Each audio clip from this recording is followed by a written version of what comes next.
On this episode, we discuss updates from Gamescom Live, Apple creates an appeal process, Boeing might have Starliner going soon, and Chris talks more about his dongle. If that's not enough, we have 2 jingles about Kathleen Kennedy, and Chris taps that app about Wavelet. This and more in this week's show. I'm Anthony Bachman from All Things Good and Nerdy, a geeky podcast part of the Gonna Geek Network, just like the show you're checking out now. Shows on the network are individually owned and opinions expressed may not reflect others. Find other fantastic geeky shows at GonnaGeekNetwork.com. This is the official GonnaGeek.com show. Each week, we run down the latest news and happenings in the world of geek. These are your hosts for the show, Steven, Chris, and SP.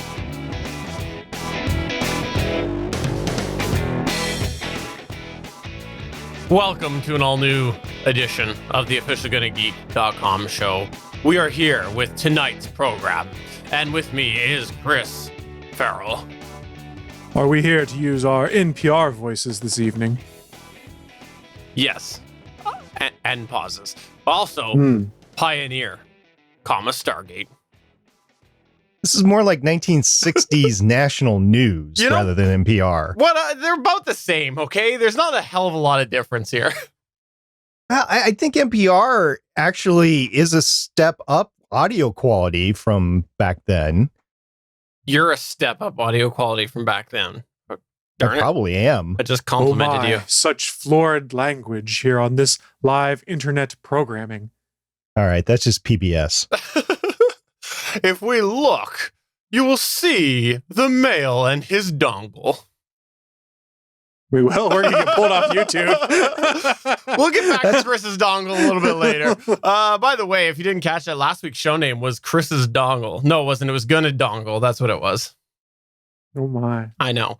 Hey, if you didn't know this, when we're not talking dongles, which is tech, by the way, we are talking other geeky news topics, which we'll get to in a minute, but we're part of the Gonna Geek Network. The Gonna Geek Network has some amazing geeky content on it, and there might be a new program joining at some point. We should just leave it at that. Eventually, we'll have the full information, but be teased, there'll be a new podcast coming soon on the network. Who is it? You'll have to wait to find out unless you bribe me. I will tell you if you bribe me. It's Chris's Dongles podcast. That's what it is. It's Steven reviews the nightly news, but not the national broadcast. It's the local nightly news. Steven's going to do a nightly podcast where he riffs on all of their production issues and what they could do better. Steven V Nightly News is what we're calling it. I gotta say, the local programs did better than the national programs when they first went home. It's true. Hey, Chris, let me ask you this, Mr. Farrell. You had a guest over on All Things Good and Nerdy this past week, didn't you? We did indeed. Who was that? This was Sean Pryor, has a Kickstarter project that he's working on right now. He came to talk about his Kickstarter. He had the same lucky problem that David had, which was his project was funded by the time he came on his show, but he got to talk about stretch goals for the Fire Within. And then we also just got to talk about video gaming in general because he'd been buying a bunch of systems and old games, and then told us some stories about his days working at Toys R Us, and is going to come back and tell us more. And then somehow, and I don't know how it happened, we talked about Hall & Oates for like 10 minutes and its impact on music in general, and the Hall & Oates hotline, which is an actual thing if you were not aware. In the United States, there is a number you can call, and I don't remember it off the top of my head, but you can Google it. That is the Hall & Oates hotline that will give you emergency Hall & Oates music when you're in a pinch. And sometimes Chris Farrell likes to eat oat cereal, and when he gets that from the grocery store, he hauls the oats. Last stuff I bought from the grocery store cereal-wise was Rice Chex, though. Well, there you go. There's your unpaid promotion. I've been getting the Cheerios in the individual packs so they don't go bad. It's actually not bad. And then you can just pour the milk right in them so you don't have to do a separate bowl. It works. Well, look out for the Cheerio breakfast cereal podcast, not sponsored by Cheerios, coming soon to the Gonna Geek Network. It's called Pip Pip Cheerio, and we're going to have some British people come do it with us.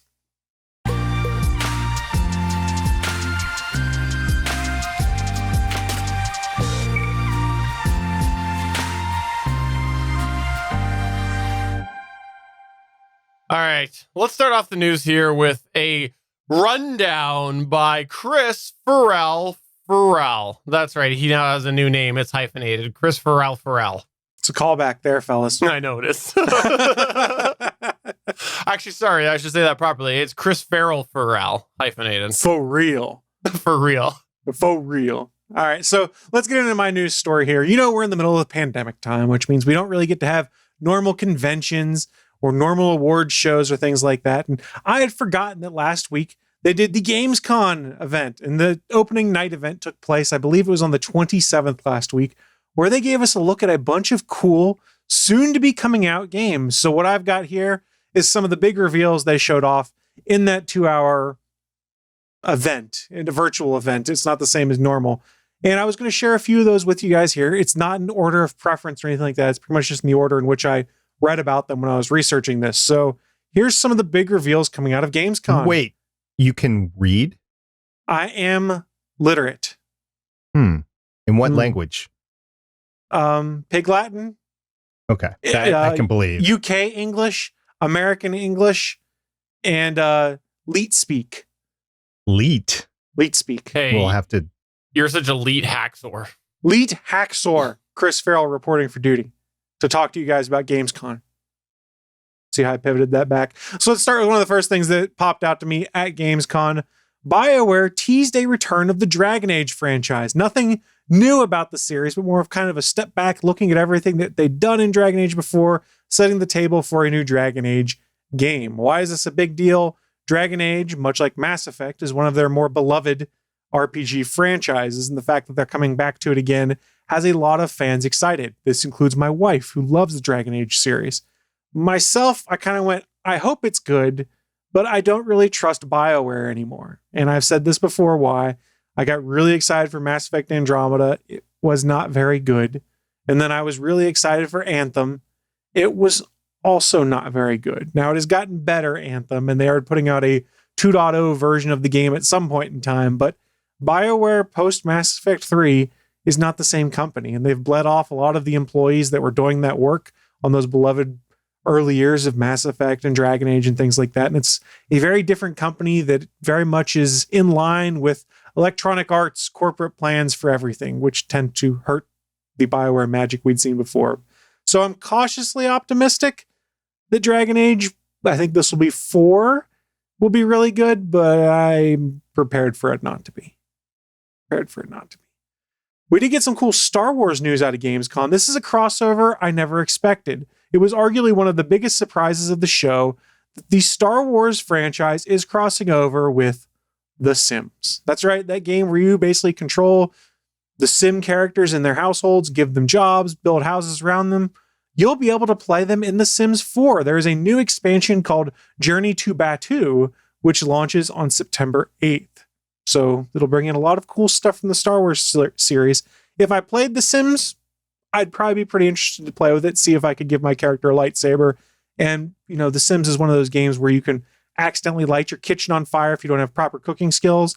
I'm really hoping if you get a lightsaber, you can accidentally cut your own hand off in this game. You know, actually, this makes a lot of sense given how the Skywalker saga ended, because with all the main planets that were exploded at the end, spoiler, then you obviously need to recreate civilization. So this is actually appropriate at this point in time. Spoiler alert for crappy movie. We're sorry we ruined it for you. Hey. Oh, wait, J.J. Abrams did already. And by the way, just so you know, you'll only be able to play as a Skywalker. Now, that's okay. There's still a lot of character selection, but you'll always have Skywalker at the end of your name. You know, teenage Chris would have enjoyed being a Skywalker, so I'm totally okay with that. In all seriousness, though, this is one of those things that I look at it through my jaded eyes as someone in their mid-30s now and go, this is kind of dumb. But if I looked at it as Chris when I was 13 or 14 years old playing the original Sims on my computer, if I had the opportunity to cross that over with Star Wars or some other franchise I really liked, this would be really cool and it'd be something I'm into. And I'm not saying that to disparage those who might be my age who are really excited. I just don't care as much for that franchise anymore. So I step back to when I had played it and really enjoyed it to make that comparison. So this is no different than any of the dozens, nay, I say hundreds of versions of Monopoly out there right now. Right. I literally have by my feet a local edition of Monopoly. Nice. I mean, is it literally called Local Edition, or No, it's is it not. called Canardia Edition? It's not, and I'm actually not going to say what the name is, so we'll leave it alone. It's Stevenopoly, right? Let's just say it's very, very, very profane. Profane. If you land on this, you're Steven's 3D printer. If you land on this, you're Steven's microphone. If you land on this, you're Steven's old podcasting rig. Yeah, Yeah, see, that's by the way the go to jail square. That's what that one is there. we should make Stevenopoly after this and play it live sometime. It's not a bad idea. Yeah. There you go. Yeah, then we'd have to probably pay rights to Monopoly or Hasbro or whoever it is that has it. Oh, good point. You know what we'll do? We'll make it slightly different. That's what we'll do. There you go. So let's continue in with Gamescom stuff. I was going to touch on this later, but it makes sense. I talked about Star Wars. To continue with Star Wars, they gave a single-player campaign preview for Star Wars Squadrons. For those that aren't aware, this is the upcoming flight simulation game, not as hardcore as like Microsoft Flight Sim, but it is a flight battle-based game that is coming out in October for consoles, Google Stadia, PC, things like that. And it is kind of a callback to the old X-Wing versus TIE Fighter types of games. They've already showed off the multiplayer footage of it before and talked about multiplayer gameplay. They showed off the single-player preview this week, and while I don't think it's going to be a hugely robust single-player campaign, it looks like it's going to be fun and an interesting way to learn how to control your vessels in Star Wars Squadron, and then get into some really cool online battles and online missions and objective-based stuff. So I'm cautiously optimistic about Star Wars Squadrons, but it could be because I so badly want another X-Wing versus TIE Fighter, X-Wing Alliance flight sim kind of game that I'll take anything that's remotely close to it. How about Kathleen Kennedy Opoly? But we get some cool stuff in there. I mean, she had a lot of involvement with some early Lucasfilm projects too. You want me to throw up right here on microphone? Just keep saying her name. If we say it 3 times like Beetlejuice, does she appear? I wouldn't be surprised. Kathleen Kennedy, Kathleen Kennedy, Kathleen Kennedy. That actually sounds like Star Wars music when you said it like that. It does. Yeah, it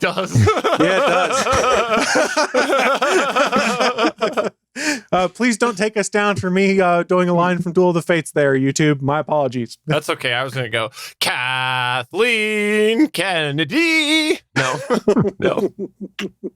That's right. We had a couple more things to touch on here. Evidently, there's another Call of Duty coming on November 13th. I don't care. My apathy for Call of Duty just makes me not care, but a lot of people care about that franchise. So go Call of Duty. And I guess they're bringing back Medal of Honor also, because we need all of those games that have been the same game for year after year after year. If you're excited for it, I'm really happy for you. These last 2 announcements, though, are a bit more interesting and exciting. The first is in relation to what has been one of the surprise hit games that just came out in like the past 2 or 3 weeks. Have you guys heard of the game called Fall Guys? Yes. Steven, how about yourself? I'm assuming these are guys that like the season fall. Is that correct? Of course it is. In all seriousness, though, Fall Guys is a game that, if you remember the old redubbed television show called MXC, Most Extreme Elimination Challenge, where people would do crazy, wacky stunts, and there were people that would make fun of it behind the scenes and stuff like that, or wipe out in more modern terms. This is a video game that kind of replicates that, where you're running through obstacle courses with 50, 60 other people trying to get to the finish line. And the whole goal in the end is to be the last person standing after 4 or 5 stages of things. It is an incredibly fun game. I've actually started playing it a bit on my PS4. It's also out on PC, and it is arguably one of the more popular games being streamed on things like Twitch right now. I think there was something like 175,000 viewers the last time I checked, and that was when we were recording ATGN on a Sunday morning. So lots of people love this game. It became really popular really fast. They had a smaller dev team, but at Gamescom, they're able to share some of the new content coming with Season 2 of the game dropping in October. This includes new levels to explore, new kinds of objectives that have to be obtained, and it just looks like a ton of fun. If you've been playing Fall Guys Season 1, there's new content coming soon, and it looks like they're just going to keep it pumping and keep a lot of content coming our way. I'm excited for it. This is one of those games you can just kind of sit back on the couch, you can chill and have fun with. And if you die, you get mad for like 5 seconds and you're like, I'll just jump into another game and start it again. It's more entertaining when you screw up than it is more rage-inducing, I guess is the best way of putting it. But how can you video game if you can't rage? That's what I saved my Call of Duty time for, when I rage about noobs. I mean, what? Why did you sound like Macho Man Randy Savage? Oh, yeah. I don't want to do Now, macho. if there's going to be a copyright strike, it's going to be because of that. Nah, you can't get that for that. That's an impersonation. That's totally legit. And a poor one at that. Sorry. I never said it was a good one. I'll only tell you something, brother, and I'm not going to go into Hulk Hogan rant. I'm sorry. Well done. Last thing to bring up, and this doesn't directly impact me because I don't play the series, but I want to bring it up because of the longevity. World of Warcraft announced a new expansion. Why do I bring this up? Because I remember World of Warcraft being a thing my freshman year of college in 2003 when a bunch of my friends were playing it. And I said, I can't play this game. I'll get addicted to it and I'll have to drop out of school because my grades are so bad. Lo and behold, that happened to some of my friends who got addicted to that game and dropped out of school because their grades were so bad. I think it's just fascinating that 17 years later, they're dropping their 8th expansion to World of Warcraft. That's pretty cool that the game has lived on that long. The mythology around has evolved so much. And there is a massive community of people that have built up around that game, that have built friendships out of just playing WoW online. And like, I've never met these guys, but I've played WoW with them for 10 years. And they're some of my best friends ever. I'm just fascinated by the fact that this game has such long-term support. And I really hope that some of these games that I come to love have that same kind of long-term support where the community grows and grows and grows and it keeps getting supported for almost 20 years. That's crazy. When something lasts that long, there really is only one word that can describe that. Wow. Oh, I knew you were going to do that. Yeah, you should. You should. Again, damn low-hanging it. fruit right there. You need to do like Owen Wilson. Wow. Oh, yeah. Wow. I can't do it. Wow. I can't do it. That was a terrible Owen Wilson. This is more nasally. He's like, wow. Wow. Was he Mater in Cars? Was he Mater? Was that Owen Wilson? I'm not I've sure. never seen Cars. Yeah, I don't know. For those of you who didn't know this, we stream the show live on Mondays at 8:45 p.m. Eastern Time. That's 5:45 p.m. Pacific at geeks.live. You can come and you can chat with us while we record. And if you want to watch us as we record and chat along with us, you could see the likes of Chris sending a Owen Wilson wow gif, because there are gifs in the chat room. Owen Wilson actually was the lead for Cars. He was Lightning McQueen. He wasn't Mater. Sorry. Funny. I'm very disappointed in you. Well, thank you very much, Chris, for sharing all of this with us. Do greatly appreciate you sharing the rundown here of Gamescom 2020 opening night, live trailers, Fall Guys, Star Wars, COD. That was just the URL that I read out. That is the URL to the article I saw. I believe it was either on Polygon or The Verge. It was The Verge. Which, if you didn't know this, we do actually link to the articles over on on GonnaGeek.com when we do post this. Most of the time, I link to them. All right, well, moving on to the next news point here. I'm very curious to see what you guys have to say about this. It's all about Apple. You know me. I like Apple. I think Apple's a very, very inventive company. I think that they're a very courageous company, and I think that sometimes they do things right. That's my BS alarm over my shoulder that just turned on. What the heck? This is one of the things that they do right, which is because they did a lot of things wrong. Apple has editorial comment, by the way. Apple's created their appeals process for developers to challenge App Store rules. This is something they announced earlier this year at WWDC. This means that developers are now going to have the ability to be able to challenge Apple if their app is deemed to be violating the App Store terms of service or guidelines. In the past, this hasn't been easy to be done. It's something that there has had to be very specific sort of... There's not been a real effective way of how you would challenge this if your app was deemed to be a violation of the guidelines. You had to be in the know or kind of try to email somebody who hopefully will pass that along. It's not been very clear, but yes, they have opened up an official appeals process, which makes it a lot clearer if if a developer is looking to appeal the decision that has been made. I personally, now let's get a little editorial here. I personally wonder what this is going to accomplish. I can't help but think that they've made their decision. This is just a way that they can have people officially apply to say, hey, Apple, you're wrong. Officially submit their objection, but they still have their process behind the scene on what exactly they allow and don't allow. And I don't know that this is going to accomplish what they're trying to spin it as. And so I'm curious what your guys' thought is on this. Let's start with you, SP. I wonder if Epic has done this appeal process for Fortnite. No, they got their developer count nerfed today. They're in bad shape in that fight. There's 2 developer counts, by the way. They still have the secondary one.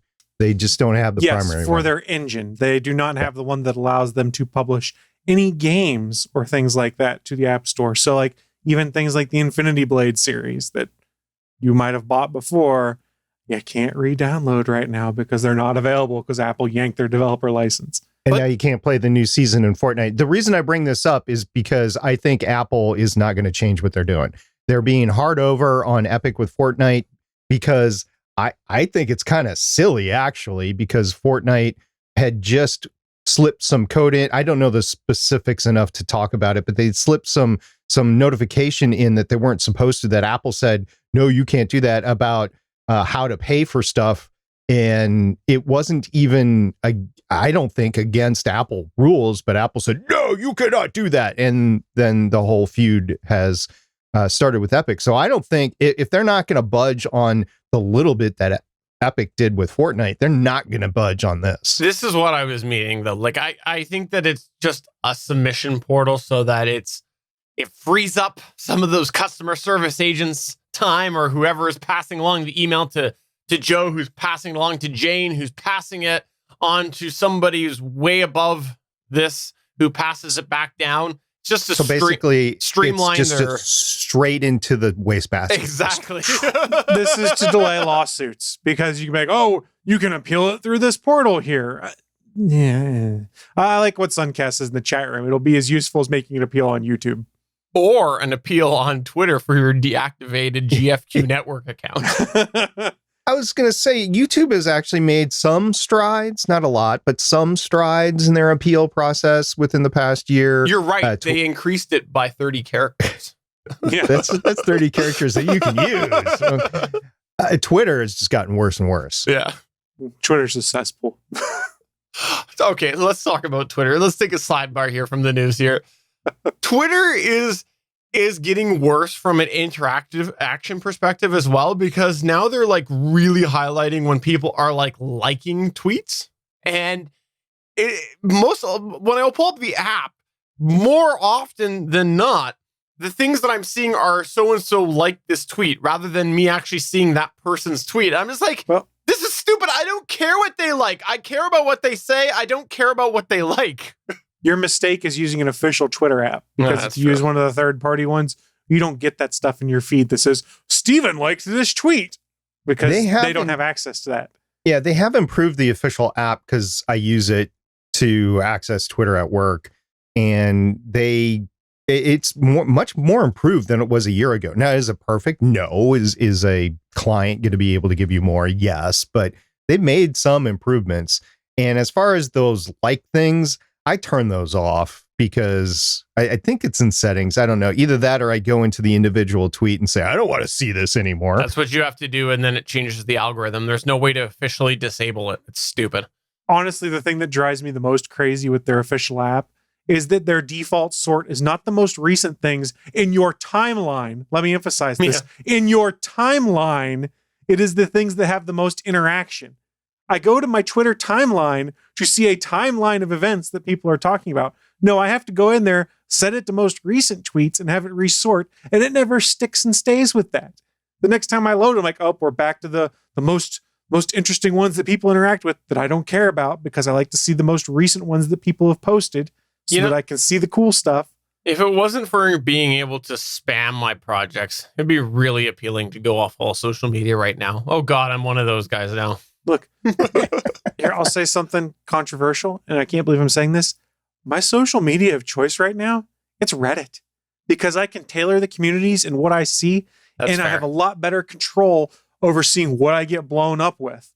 I go to once I have my communities I like, it just populates the top things in those communities on one homepage, or I can go to the most popular tab and see everything that's there. And if I don't like something, I can unsubscribe to it, or I can block a subreddit. I can much better control the things I do and don't want to see. And this is something that will be controversial. Most of the communities I frequent, people are more pleasant on Reddit than they are on Facebook and Twitter right now. Where the heck are you on Reddit? Oh my gosh. Well, that must just be in better subreddits where people are disagreeing, but it doesn't then turn into, you're a liberal turd, or you're a conservative a-hole, or things like that, because everything on Facebook turns into that right now. Aren't you a mod on a sub on Reddit somewhere? Yeah, and the people on that subreddit have learned that we're not putting up with that kind of nonsense Okay. anymore. So we're not getting it. So you drop the hammer. And We dropped the hammer, and now we're getting cool things like, hey, here's a photo of some cool stuff I took while I was at this state park in West Virginia. And you're like, oh, this is awesome. And I can talk to them about the fact they're taking their dog to all of these different state parks through West Virginia and have positive, cool interaction like that, and not have to worry about, I post a picture of something and someone turns out political. I'm like, how did you get to politics from a picture of my dog? What are you doing? Okay. That's an over-exaggeration, mind you. But I don't think it is.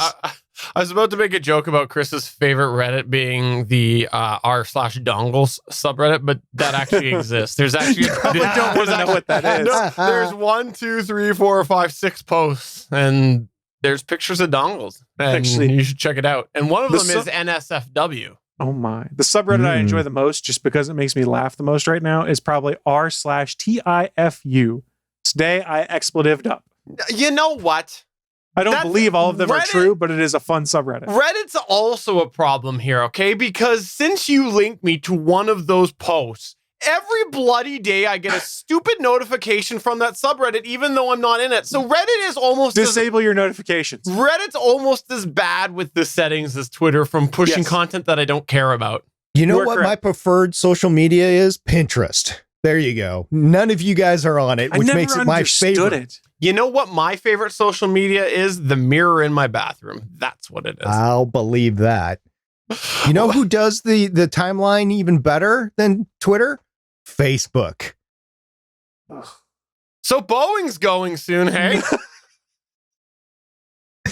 Yes. Boeing is totally not on social media, which is actually false. They are totally on social media. Anyway, they are in the race, which is really a race because they were paid to do it with NASA along with SpaceX. But they're in a race to try to get humans to the International Space Station. So they were contracted to do the CST-100 Starliner spacecraft, which can launch humans into low Earth orbit, by NASA way back in 2014.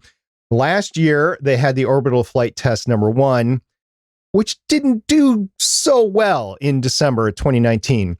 So Boeing is now planning to launch a second uncrewed test flight of a CST-100 Starliner spacecraft no earlier than December 2020. The company announced this on August 28th. The mission will be called Orbital Flight Test 2, or OFT-2, and it will be Boeing's second attempt at launching its new astronaut taxi to the International Space Station. Following the partial failure that prevented the Starliner spacecraft from reaching the station during the OFT-1 mission in December 2019, once the company has demonstrated that the new space vehicle can ferry safely some astronauts to and from the space station, it will be able to start launching astronauts to the orbiting laboratory as early as June 2021, NASA officials said in a statement. Guys, June 2021 versus SpaceX got her done in 2020. I mean, what can you say? There's a big difference. Did you say that they're going to be going to the orbiting lavatory? Is that what you said? There is a lavatory in the orbiting laboratory. That is correct. Yes. One would assume. Exactly. But that is not what I said. I said Oh. orbiting laboratory. Oh, well, I think that we should change the focus to being the lavatory because let's be honest here. Everybody likes toilet talk with Chris Farrell. What? When am I starting this show? No, I mean, I got time. We're in the middle of a pandemic. What do you guys want to talk about on Toilet Talk with Chris Farrell? all I know Is is it- that highlighting the lavatory would put a whole new spin on a lav mic. Well, Chris, to answer your question, I mean, is it better to use toilet paper or to use a bidet? It depends on what you have in your home. Whatever you have is the best thing to use. If you have both, that's a choice of personal preference, I would assume. There's got to be a more sanitary and a more cleaner option. Look, here's what I will say, is that we had a big toilet paper run here when the coronavirus happened. Well, it still is happening, but when it first kicked off, look, if you had a bidet, that's a one-time install. You spray things down. A lot of them have dryers built into them too if you buy a fancy one. You don't need that toilet paper then. You're not one of those people going out to the CVS going, where's the toilet paper? I need 6,000 rolls or I'm going to run out and have a panic. No. You just get a bidet and you hit a button. It does its thing. Your tushy's clean and you're good to go. That's So- Toilet Talk with Chris Farrell. You guys both have dogs, right? That's true. I don't Yes. lick my butt like my dog before you get to that. No, I do. no, but you give your dogs baths from time to time, right? Occasionally, yes. Yeah. Yeah, I let it go run outside. That's its path. Yeah, well, That's I mean, you live up there where it rains every 3 You, seconds. you let him go run in the creek. I had to Thank use a regional term there. Sorry, guys. you. So I have one of those extensions that works off my shower head that, it would have worked just fine. So Mhm. If you don't have toilet paper, I imagine a bidet is a perfectly reasonable alternative. There's a reason why they're so popular, especially in Europe. a lot of sailboats converted to bung sticks. To what sticks? They're called bung sticks. It's basically a bidet on a hose that sailboats used. Just jump in the water, man. Problem solved. Well, I'm just kidding. I'm just kidding.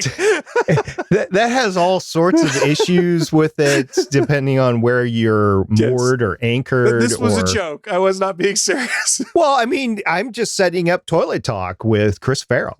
You can find that at toilettalk.gunnageek.com. Chris, why don't you tell us about your dongle update so that I can set that subdomain up? Aren't you glad I gave you some work to do, Stephen? Thank you. I appreciate This is that. why you shouldn't encourage my bad behavior. So these guys wanted a dongle update. They were talking about it on Twitter, how they wanted it so badly. And it's like the Twitter gods provide. I don't think it was actually Twitter. I think it might have been Google Chrome. It popped up in my newsfeed.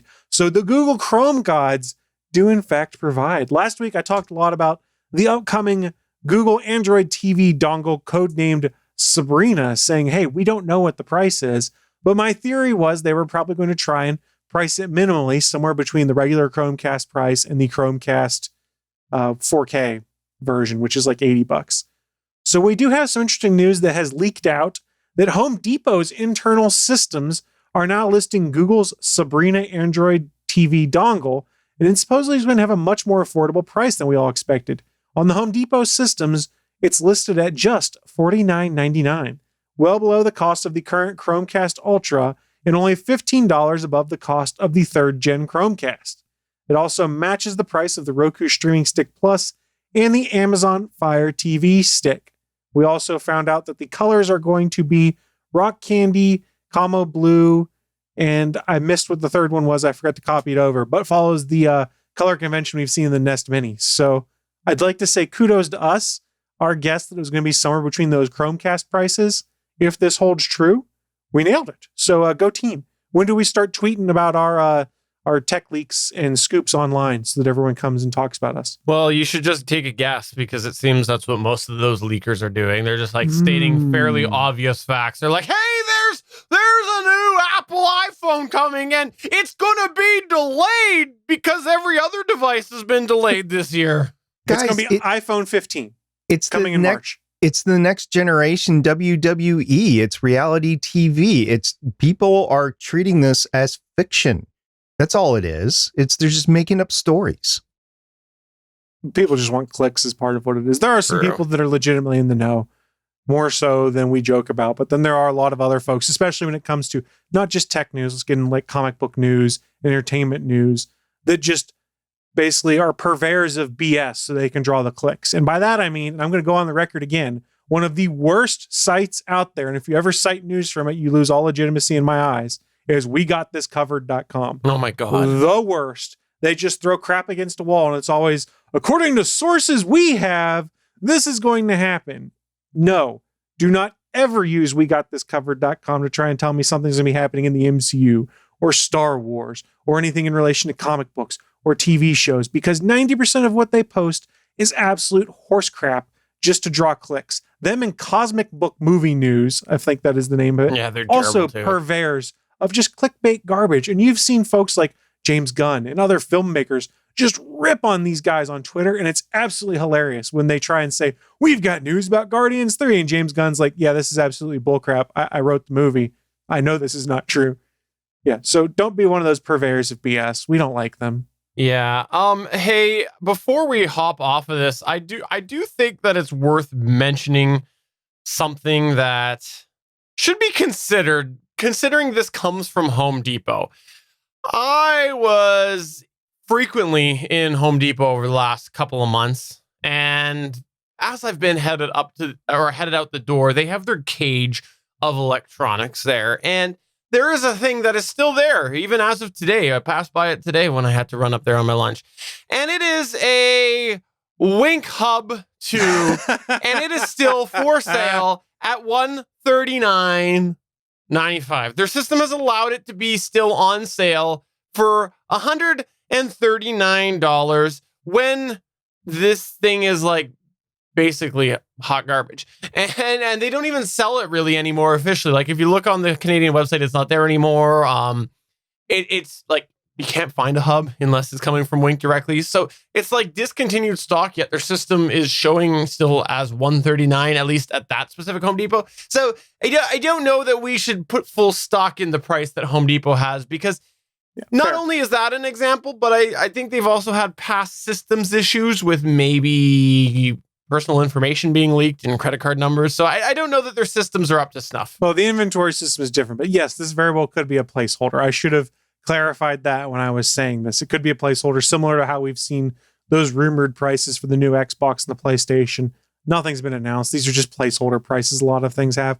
So it is entirely possible $50 is just a placeholder that Home Depot assumed. We're going to have to wait until Google's event. I think it's in October is their next event, where they'll probably give the details on Sabrina and then the Pixel 5 and the Pixel 4a 5G. That's a tongue twister. You know what I was just thinking? Some people would look at this device that you could stream films right to your home. You could browse the internet from your television, and you would say that's witchcraft. So it would be Sabrina the Witch. Maybe a teenage witch. We really just dated ourselves there. Well, maybe not, because it's on Netflix now. There's a new Sabrina. I was going to make the same joke, but you're saying you're dating yourself. I never watched Sabrina the Teenage. I was too old. Yeah, when TGIF was on, I was not. And that was when Boy Meets World was also That's on. not so. true. You have told me Urkel was your favorite character. No. My favorite character was Eric from Boy Meets World, and he got to be Batman. Did he? Yeah, he's Batman Beyond. Oh, really? Yeah. Will Friedle is the voice of Terry McGinnis in Batman Beyond. Sabrina the Teenage Witch aired between 1996 and 2000 on ABC, and then from 2000 to 2003 on the WB.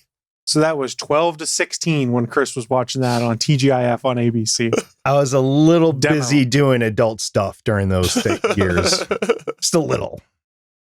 Well, thank you for updating us on your dongle. We appreciate how it brought us to Sabrina the Teenage Witch.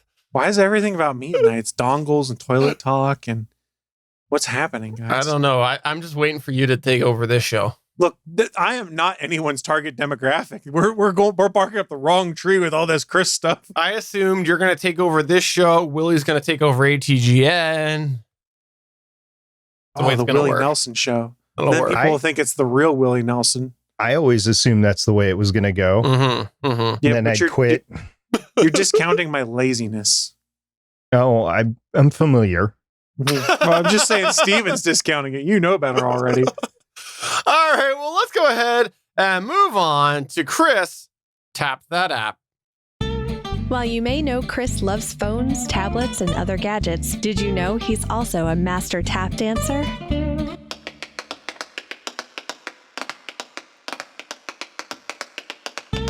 It's time for him to combine the two passions in a segment he calls Chris Taps That App. All right, Chris, what app are you tapping this week? So this week, and it's been a bit since I've done a Tap That app, we're talking about Wavelet, headphone-specific equalization. Now, I apologize for everyone who's watching live or listening later. This is only available in the Google Play Store for Android OS phones. So I apologize. This is not something that's going to be able to work on an iOS device or your vaunted Windows Phone device if you're still clinging to that, hoping it works. Kudos to you if it is. I mean, this is pretty cool tech, though, that we're about to talk about here. So let's get into Wavelet. Like I said, it's available in the Google Play Store. There is a free version of this app. There is also an in-app purchase that unlocks more features with it. So what is Wavelet? Let's go to their description from the Google Play Store.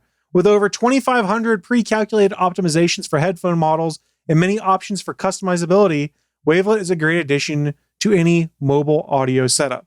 So what is this app? It is an app that you can run on your phone that allows you to customize the sound profile of your headphones and do equalization for music and things like that you're listening to.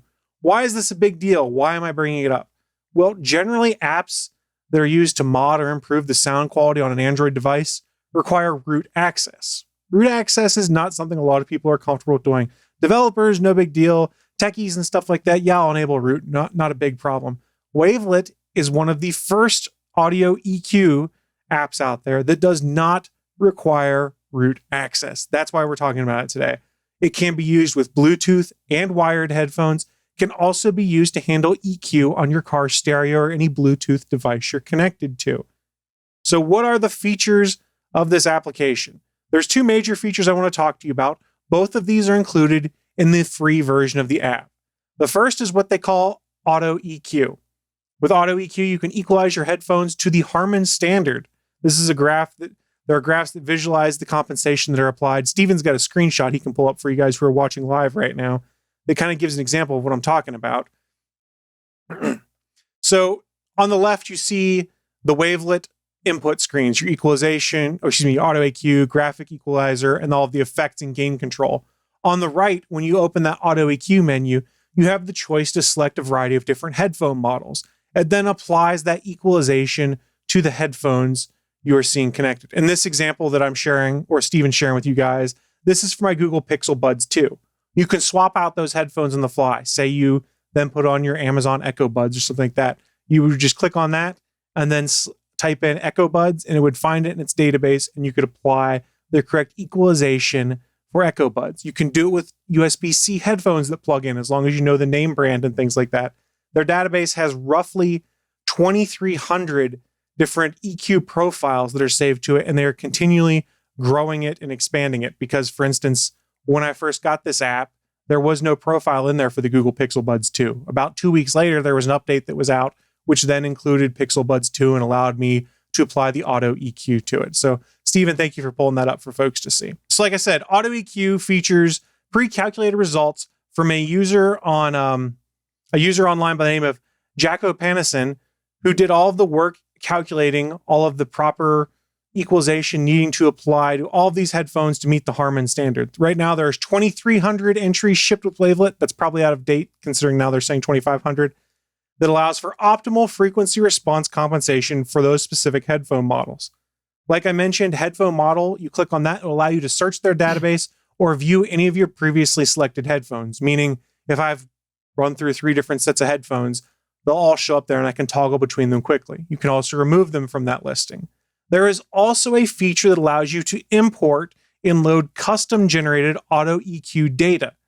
So if you're someone who's really smart on how to set these equalization parameters up, you could figure it out online, figure out what those parameters are, and import it. There are instructions included on the GitHub repository for Wavelet.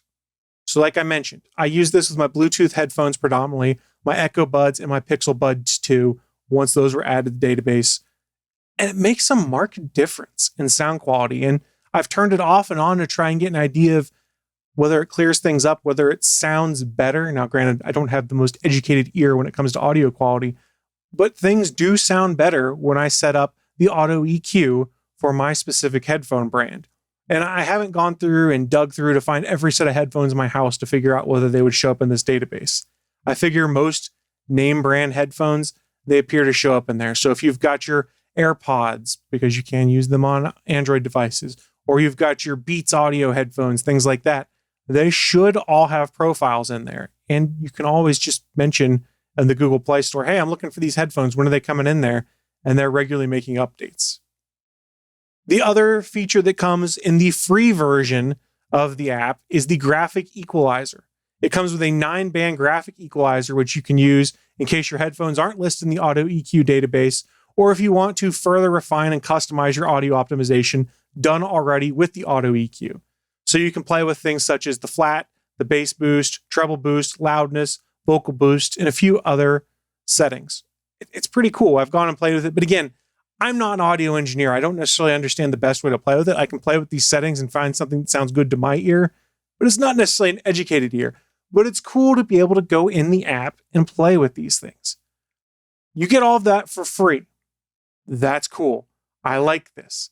Then there is a $5.49 in-app purchase, one-time purchase that unlocks further things like reverberation, a virtualizer, a bass tuner, a limiter, and channel balance.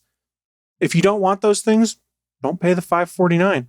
If that sounds like something you'd want to play with, pay the $5.49. Or do what I did and go, I'll probably never know how to set these up the right way, but I really want to support this developer because this app is really cool. And if I give him $5.49, that helps with the ongoing development of the Wavelet app. That's the path I went. And then I've played a little bit with the limiter. I played a little bit with the bass tuner because until recently there was no bass boost feature on the Pixel Buds 2. And it was interesting, but I don't know what I'm doing enough to know if I'm actually making the sound be great or just making it sound great to me. There's probably a difference. Well, you should probably hook up one of those USB-C dongles to it, and then you can try a whole array of headphones. So I have actually plugged in my USB-C dongle and then a set of regular headphones in it. And I'm trying to remember which set of headphones it was. I do believe, because they were name brand Panasonic ones, that they were in the database. I did it once and then didn't really try it again because I've kind of adjusted to not having a headphone jack. And I've gotten used to using Bluetooth headphones because I'm working from home. I'm allowed to have Bluetooth on my phone. So I just wear my Bluetooth headphones right now. So I know those show up, and it should be that a lot of these USB-C headphones only should show up also. But really, to get an idea of what all is in there, you can search through the app, or you can go to the GitHub repository for Wavelet, which will then take you to the GitHub repository for Jacko Panison's auto EQ tool that this incorporates. And you can dig through all of the headphones that they have profiled in there, pull up all of the auto EQ information. There's like a little FAQ that teaches you, hey, here's how we figure out the frequency response and things like that so that you can tune these headphones and that you could theoretically contribute to this. It's a really cool community. It's a really cool use of GitHub that then you can kind of see getting pulled into this app that I'm really enjoying on my Android device. So yeah, feel free to contribute on those things if you want, guys. And if you are educated enough to be able to do all of these things. Like you said, I'm not an audio engineer. I like playing with these kind of things. So this is a really basic app. But what's nice is, and I'm going to steal a Steve Jobsian expression here, it just works. I've used it with YouTube Music. I've used it with Google Play Music before I migrated off. I've used it with SiriusXM. And it just shows up in my notification tray that, hey, Wavelet's running with this application right now. There are some apps that the developer cautions it may not be able to automatically work with when it starts playing. If that is the case, you can go into the Wavelet app and there's an option to turn on what they call legacy mode, which kind of just overrides some of those Android specific permissions that would normally be able to say, hey, Google Play Music is playing and then trigger Wavelet. and kind of forces the Wavelet app to handle all audio at that point in time, is my understanding. I haven't had to use legacy mode at this point in time, but it is there if you do need it. And from what I understood out of developer notes, most applications at this point in time should not require the use of legacy mode. It should just be smart enough to say, hey, this application's running now, so now I'm ready to use the Wavelet auto EQ while I'm listening to music on this application or Pandora or things like that. I really like it a lot. I mean, the big takeaway here is it makes a difference in how the audio sounds to me, and an appreciable one. And then when I was going and playing with some of the other EQ settings, do like vocal boosts and stuff like that, it did exactly what it was supposed to do, which made the voice stand out a bit more so that I could better understand the lyrics in some songs. That's probably not the ideal way to listen to some music, but I wanted to play with it. And it did what it was supposed to do. It was easier for me to pick it out. And one thing I will caution, though, with this, I mentioned at the top of this, Pixel Buds 2 were not in there when they originally dropped. I knew this probably wouldn't be the case, but I wanted to try it to see how different it would be. I originally told it that I was listening on the original Google Pixel Buds while I was on my 2s and used that EQ setting. Good God, it was terrible. Absolute hot garbage, like it should be, because they all have different frequency response. And it was really interesting once they updated to have the Pixel Buds 2, when you toggle between different headphones on that picture that Steven brought up for the audio EQ, it shows you the different frequency response. And you could see that the waveform was completely different for Pixel Buds 1 versus Pixel Buds 2. So it makes complete and utter sense that it was hot garbage when I set up the EQ for the wrong headphones on there. So that's one thing you need to pay attention of. What I have noticed on there, though, is that it's pretty smart of knowing what headphones you have connected to the system, at least when it's with Bluetooth headphones. I haven't played as much with the wired ones as I should. And it knows and is smart enough to say, hey, system identifies these as Google Pixel Buds. I need to use the Pixel Buds EQ. Oh, system identifies this as the Echo Buds. Now the Echo Buds EQ is coming into play. I've had pretty good luck with the system automatically picking that up. But if you're listening and for some reason your music sounds like hot garbage, go check your EQ settings. Make sure the right headphones are selected would be one of my pieces of advice. In all honesty, the free tier, it's fantastic value because for paying nothing, you get access to the 2 EQ settings that I have used the most since I bought this application. And it did make, like I said, an appreciable difference to how the music sounded to my untrained ear. And I enjoyed it. Like I said, $549, it's in regards to microtransactions, it's a bit steep. It honestly, in my use case, if I was using it just to buy those additional features, I don't think it'd be worth it. But my use case was this developer made an awesome app and I want to support them. And I was totally on board with paying $549 to unlock the rest of the app and throw some money where my mouth is to be like, hey, your app is awesome. Please keep developing it. There are some of you guys out there that have the right brain for audio engineering and things like that. Having access to things like the reverb or the virtualizer or bass tuner or things like that, you're going to want to dial in your music to your perfect listening behavior. Great. And this will totally work for you. One thing I have noticed, just a minor consideration, it seems like I've taken just a slight battery hit when I'm listening to music on this. Not an appreciable one, but the battery doesn't seem to be where I would expect it to be after listening to music for a couple hours. That could be because my phone is 2.5 years old and the battery, while this is a replacement one that Google gave me, is still not as great as it should be. So I'm not sure if it's a result of older phone that is near the end of its lifespan, or if it's a result of Wavelet causing just a little bit of extra overhead and processing to do the auto EQ for the music that's coming out. And some people have expressed some concerns online, and I'm terrible about noticing this, that it does introduce just a little bit of audio lag, like if you're listening to or watching a music video on YouTube or something like that, so that the lips may not be perfectly synced up with the music if you have the EQ features on. I have a hard time noticing that on small screen devices like cell phones and tablets. I notice it all the time on my television when the audio is out of sync. So I can't speak to that part, but if you do try this app out, it's probably something just keep in mind that if you start noticing a lag between vocals and voice and lip movement, turn off the EQ and see if that makes a difference. And some of that's also a problem with Bluetooth headphones. So I'm not sure if it's a legit problem or not, but I wanted to bring it up because people had mentioned it. Overall, though, for free, great value. If you enjoy it, I would strongly suggest pay the $550, support the developer so that he continues to support this application because it's pretty great. And I've enjoyed it a lot.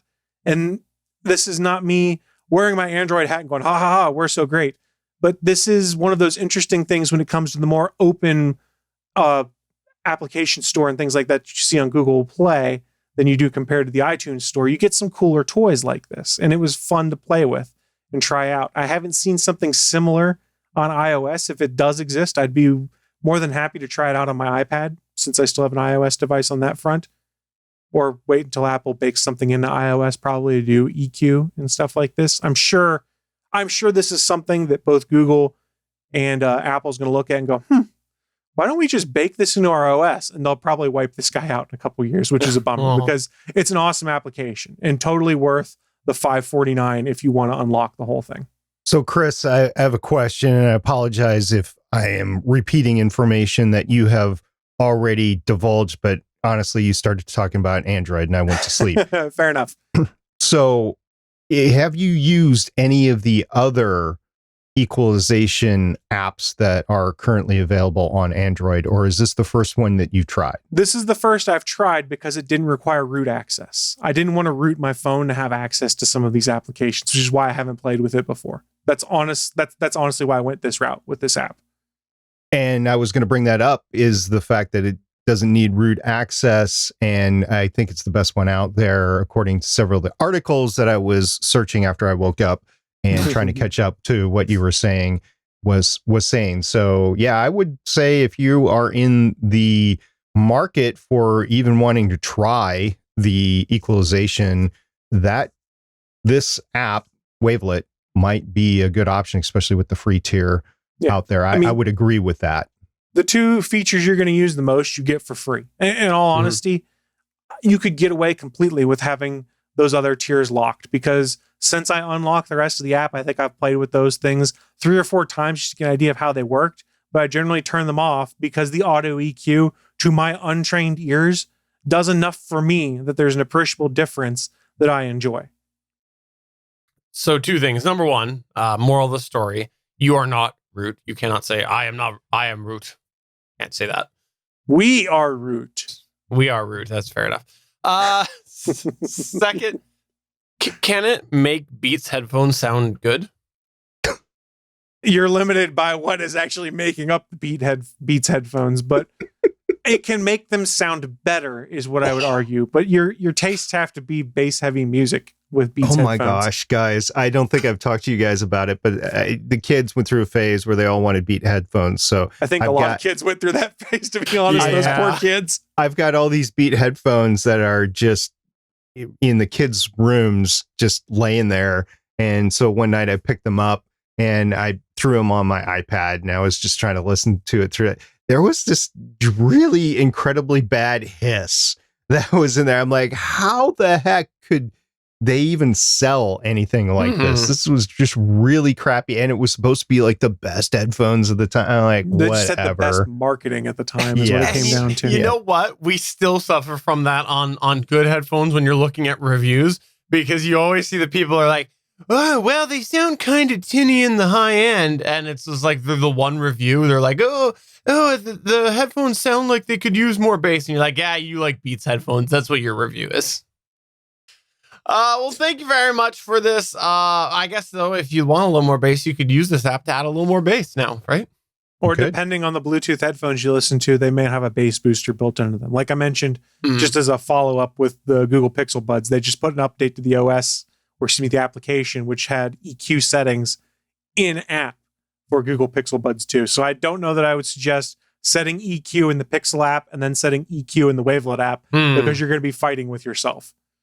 I hate when I fight with myself. Damn fights. Sorry. Well, I was fighting myself. First off, let's hope that there's a GIF of that finds its way onto the internet. For the audio listener, Chris was fighting with himself. It was pretty entertaining. Secondly, that's going to take us to the end of the show. Thank you very much, Chris Farrell, for talking all about that. I will have to check it out. You mentioned to me when you were trying this out, but I didn't install it. So I'll have to check it out and start using headphones on my Android. For some reason, I don't right now because I'm here and I'm at home, so I don't really have a use, but maybe. I guess I have a couple more lawn mows to do before the year's over, so there you go. To be honest, I spend more time listening to music on my Google device or my Amazon Voice Services device is right by my desk because it's more convenient. But when I'm expecting calls from work, I make sure I have the headphones in and listen to music on that. Wait a minute. He got a Lenovo clock. You're listening to music during a work call? No. When I'm expecting a work call, so that when my phone rings, I can just hit the headphone and it picks it up immediately. Nice save. Okay, so you're people don't call me at work very often. Let's be honest. So they to be use clear, Messenger. You said you're expecting a work call, so you start playing music so you don't hear the call. Is that what you just said? That's No. Because if I have the headphones in, I won't miss it ringing because it'll ring through on the headphones. And no joke, because if I'm not paying attention to my phone's on vibrate, I won't necessarily hear it vibrating on my desk if I'm listening to music, and I'll miss a call. What I have found is the case is when I know there's a call coming up where someone's going to call me later and doesn't give a specific time, listen to music on my headphones so that when it rings, it comes directly to my headphones. I will not miss the call. So to be clear, you said you don't pay attention. Is that what you said?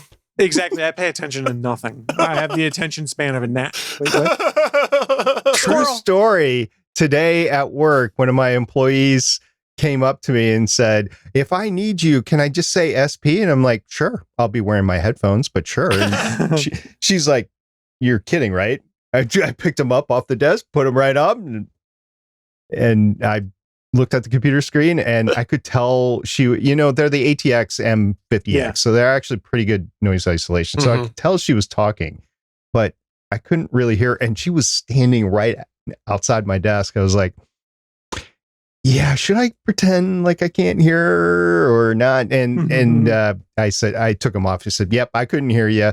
And she said, okay, I'll take that in consideration. And she couldn't really figure out what to do because of coronavirus. It's not like she wants to get close to me to tap me on the shoulder or something like that. I'm like, it's the perfect work isolation. Just put on some earphones. Nobody will bother you. So when we were still in the office, we had what we called our attention getter devices, because if someone was listening to music or jamming out or something like that, you couldn't be like, hey, Chris, and I wouldn't hear you because I've got headphones on. So we had a Nerf ball and a clothespin that had on the clothespin, I think it had one of the guys' name, attention getter. So we'd call it the JAT device, and we would just kind of throw it at their chair just to hit the chair and get their attention. So I have spoogie balls, but I can't throw them anymore because of coronavirus. Right. So we actually have an air horn.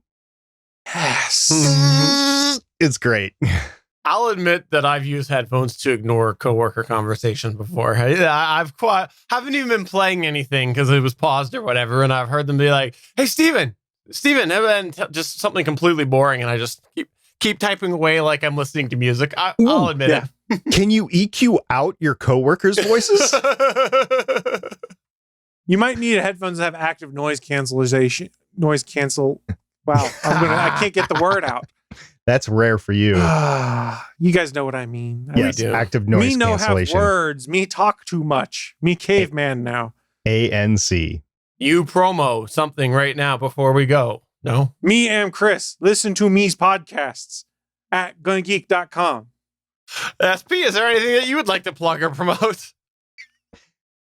First of all, I will promote for Chris. He had a phenomenal guest on this week on All Things Good and Nerdy, and you should go watch the episode. It was a fun one to watch because there's a few reasons. My favorite one is Willie wasn't seen during it. But there was some great stuff that was discussed. Also, I want to promote this week's episode of Legends of S.H.I.E.L.D. episode 347.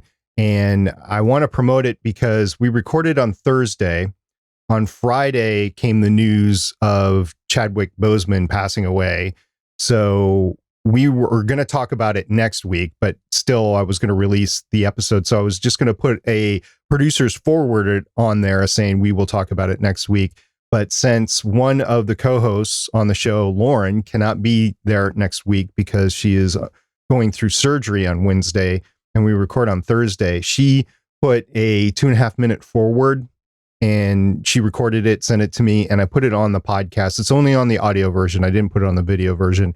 So if you want to hear somebody talk about Chadwick Boseman and what he meant to the fandom and the fandom and what everybody's going through right now, listen to that 2.5 minutes. It's phenomenal. So I want to say thank you very much to Lauren for sending that in, even though recording for her is very painful right now. Yes, check that out. And you can check that out wherever you get your podcasts. But that is going to take us to the end of the show. So for episode number 344 of the official GonnaGeek.com show, I'm Stephen John Drew saying, yep, it's live. Go to dongle.gonnageek.com. I'm Chris saying go to toilettalk.gonnageek.com also. Can't wait to subscribe to Toilet Talk with Chris. Bye. Bye. Don't feed me, Steven. I'm going to take them.